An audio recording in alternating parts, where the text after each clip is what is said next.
स्वागत है आप सभी का गायत्री विद्या मंदिर सांचौर की ऑनलाइन क्लासेस में।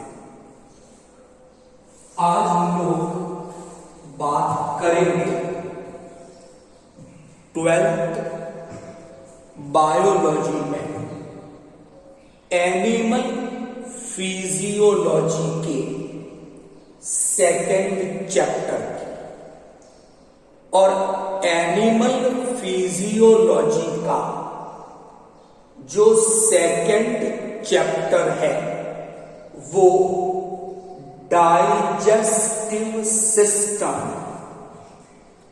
पाचन तंत्र का है। तो बेसिकली इस चैप्टर में हम लोग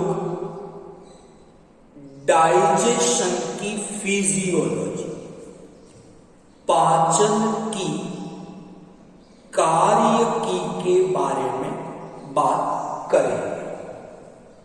आज का लेक्चर डाइजेस्टिव सिस्टम का इंट्रोडक्टिव पार्ट है। तो कुछ जानकारियां आज हम लोग डिस्कस करेंगे जो डाइजेस्टिव सिस्टम से संबंधित है। तो बात करते हैं आज बेसिकली सबसे पहली जो मैं बात करूंगा वो बात हम करेंगे पाचन तंत्र क्या है, कौन से महत्वपूर्ण कार्य पाचन तंत्र के द्वारा किए जाते हैं, इस पर आज हम लोग बात करेंगे। तो मैं टॉपिक की शुरुआत करता हूं दो बातों के साथ कि जो पाचन तंत्र है जिसकी आज हम बात कर रहे हैं, हिंदी में पाचन तंत्र, इंग्लिश में इसे डाइजेस्टिव सिस्टम कहा गया है। पाचन तंत्र हमारे शरीर का एक ऐसा तंत्र है, एक ऐसा सिस्टम है जहां पर एक तो भोजन के पाचन की क्रिया होती है जिसे हम डाइजेशन के नाम से जानते हैं। दूसरा यहां पर अवशोषण, अंग्रेजी में जिसे एब्जॉर्प्शन, पचित भोजन जो है उसका इकाई रूप में अवशोषण भी इस पाचन तंत्र में होता है। एक चीज में अगर और जोड़ दूं कि यहां पर अस्थायी रूप से कुछ समय के लिए भोजन का संचय, स्टोर भी होता है। तो मैं अगर बात करता हूं पाचन तंत्र की, अभी डेफिनेशन हम तैयार करेंगे, तो पहली जो जानकारी हमें यहां से मिलती है वो ये कि पाचन तंत्र एक ऐसा तंत्र है जो भोजन के पाचन की क्रिया, पचित भोजन के अवशोषण की क्रिया और अस्थायी रूप से कुछ समय के लिए भोजन के संचय, संग्रह, उससे संबंधित एक तंत्र ये है। तो इस पहले पॉइंट में हमने बात की कि हमारे शरीर में जो डाइजेस्टिव सिस्टम है, जो पाचन तंत्र है, वो क्या क्या फंक्शंस परफॉर्म करता है। तो बेसिकली ये सिस्टम, ये 3 महत्वपूर्ण कार्य करता है। अब यहां बात आती है, पाचन किसे कहेंगे, अवशोषण किसे कहेंगे। बेसिकली डाइजेस्टिव सिस्टम के ये 2 महत्वपूर्ण फंक्शन है, कार्य है। एक तो यहां पर पाचन की क्रिया होगी और दूसरा यहां पर अवशोषण की क्रिया होगी। तो हम बात करेंगे पहले पाचन क्या है और फिर हम बात करेंगे अवशोषण क्या है, और फिर एक डाइजेस्टिव सिस्टम की डेफिनेशन की बात करेंगे। तो क्या बात है यहां समझना थोड़ा सा, कि जो भोजन हमारे द्वारा ग्रहण किया जाता है, या जो डाइट, जो आहार हम लेते हैं, उस आहार में मुख्य रूप से कौन से कंपोनेंट है, उस पर मैं बात कर रहा हूं। नंबर 1, जो डाइट हमारे द्वारा ली जाती है, उस डाइट में सबसे ज्यादा मात्रा में जो कंपोनेंट प्रेजेंट है वो है कार्बोहाइड्रेट। ठीक है, एक प्रकार का कार्बनिक यौगिक है। नंबर 2,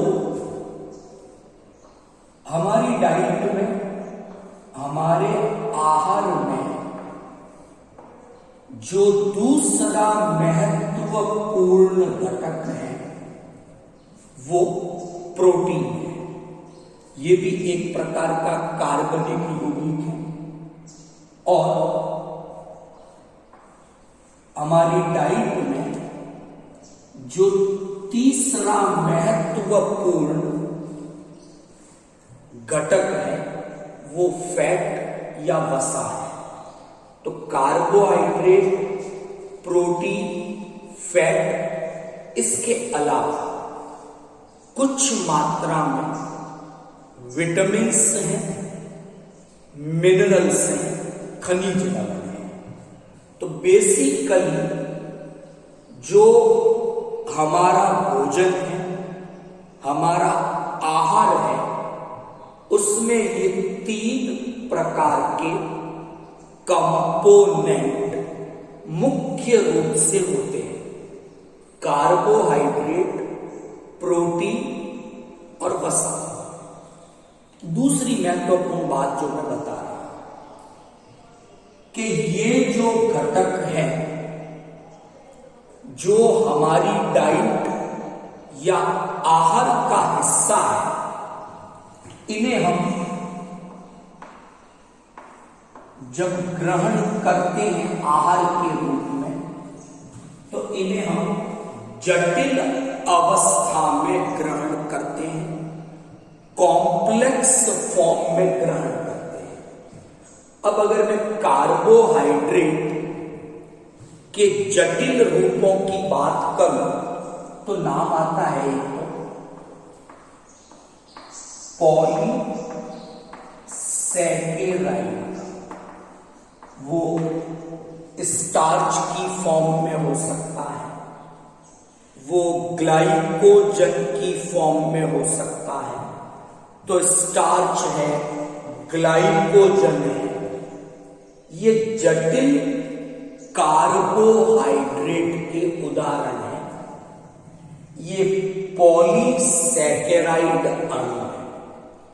तो हमारे आहार में जो कार्बोहाइड्रेट है वो अपने जटिल रूप में है पॉलीसैकेराइड के रूप में।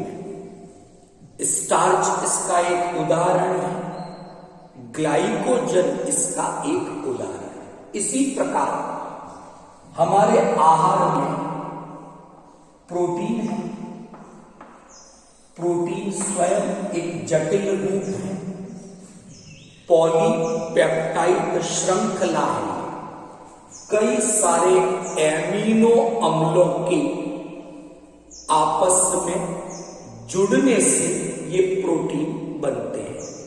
तो हमारी डाइट में, हमारे आहार में जो प्रोटीन है वो स्वयं एक जटिल कार्बनिक यौगिक है। इसी प्रकार हमारी डाइट में तेल है, घी है, इस तरह के जो पदार्थ है वो सब फैट या वसा है, ये भी जटिल रूप में उपस्थित होते हैं। तो यहां से एक चीज क्लियर हुई कि जो आहार, जो भोजन हम ग्रहण करते हैं उसमें जो कार्बोहाइड्रेट, जो प्रोटीन, जो वसा है, ये सभी हम जटिल रूप में ग्रहण करते हैं।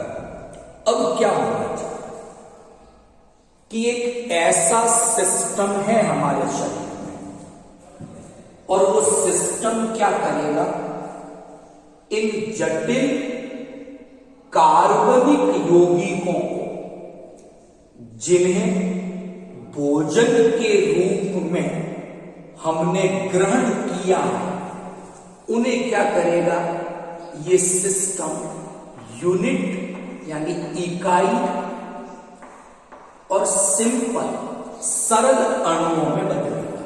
यानी शरीर में एक ऐसा सिस्टम मौजूद है, एक ऐसा तंत्र मौजूद है जो इन जटिल कार्बनिक यौगिकों को सरल इकाई अणुओं में बदल देगा। जैसे पॉलीसैकेराइड जो हमने भोजन में लिया है, एक प्रकार का जटिल कार्बोहाइड्रेट है। पाचन तंत्र क्या करेगा, इस पॉलीसैकेराइड को बदल देगा मोनोसैकेराइड के अंदर। ग्लूकोज, फ्रक्टोज, ये सब मोनोसैकेराइड के उदाहरण है। तो पाचन तंत्र ने क्या किया, पॉलीसैकेराइड को मोनोसैकेराइड में बदल दिया और यही क्रिया पाचन कहलाती। इसी प्रकार जो हमारी डाइट में प्रोटीन है वो भी एक जटिल कार्बनिक यौगिक है। पाचन तंत्र क्या करेगा, उसे सरल इकाई अणुओं में बदलेगा और प्रोटीन के पाचन के बाद जो सरल इकाई अणु बनेंगे वो है एमिनो एसिड्स, एमिनो अम्ल। तो प्रोटीन का पाचन तंत्र में एमिनो अम्लों में परिवर्तन पाचन कहलाता है। इसी प्रकार जो वसा हमारे भोजन में है, पाचन तंत्र क्या करेगा, उसे वसा अम्ल, फैटी एसिड और ग्लिसरॉल में परिवर्तित कर देगा। तो वसा का वसा अम्ल और ग्लिसरॉल में परिवर्तन, ये भी पाचन कहलाता है। तो यहां पर मैंने पाचन की बात की तो क्या बात समझ में आई कि जटिल कार्बनिक यौगिकों का सरल इकाई अणुओं में परिवर्तन पाचन कहलाता है। और जो तंत्र, जो सिस्टम इस क्रिया में सम्मिलित होता है, पाचन तंत्र कहलाता है। सिंपल सी बात है। अब थोड़ा सा इस बात को मैं और डिटेल डिस्कस करता हूं। अब ये जो क्रियाएं हो रही हैं, एक बार हमने बात की कार्बोहाइड्रेट का पाचन हुआ, एक बार मैंने बात की प्रोटीन का पाचन हुआ, एक बात मैंने की वसा का पाचन हुआ। तो ये जो डाइजेशन, ये जो पाचन हो रहा है, ये पूरा का पूरा उस डाइजेस्टिव सिस्टम में है। तो अगर हम इस पाचन तंत्र की जब बात करते हैं तो हम देखते हैं कि पाचन तंत्र जो है, डाइजेस्टिव सिस्टम जो है, ये बना हुआ है दो प्रकार के घटकों से। यानी डाइजेस्टिव सिस्टम की अगर हम आर्किटेक्चर की बात करें तो उसमें एक भाग तो आएगा एलिमेंटरी कैनाल का, जिसे हिंदी में आहार नाल के नाम से जानते हैं। इसे डाइजेस्टिव कैविटी, पाचन की गुहा इस नाम से भी जाना जाता है, लेकिन जो प्रचलित शब्द है वो आहार नाल, एलिमेंटरी कैनाल है। और जो दूसरा घटक है इसके आर्किटेक्चर में, वो डाइजेस्टिव ग्लैंड, पाचन ग्रंथियों का होता है। तो आहार नाल प्लस पाचन ग्रंथियां सम्मिलित रूप से पाचन तंत्र का निर्माण करती है। यहां तक ठीक। अब जब हम आहार नाल देखेंगे तो उसके अलग अलग भाग हैं, कल से डिटेल डिस्कस करेंगे। अभी मैं केवल एक पाचन पाचन तंत्र की एक डेफिनेशन तैयार करने की कोशिश कर रहा हूं। तो प्रयास क्या किया हमने, मानव के द्वारा भोजन को जटिल कार्बनिक यौगिकों के रूप में ग्रहण किया जाता है। कार्बोहाइड्रेट है तो पॉलीसैकेराइड के रूप में हो, प्रोटीन स्वयं जटिल रूप है और फैट स्वयं जटिल रूप है। ये जटिल कार्बनिक यौगिक आहार नाल के अलग अलग भागों में, अभी मैंने बात की थी डाइजेस्टिव सिस्टम का एक घटक है आहार नाल। तो ये जो पॉलीसैकेराइड है, प्रोटीन है, वसा है, ये आहार नाल के अलग अलग भागों में। किसी का पाचन आमाशय में होगा, किसी का छोटी आंत में होगा, किसी का बकल कैविटी मुख गुहा में होगा। तो आहार नाल के अलग अलग भागों में अलग अलग माध्यमों, माध्यम के लिए हम बात करेंगे पीएच। आप सबको पीएच के बारे में पता है, अम्लीय, क्षारीय।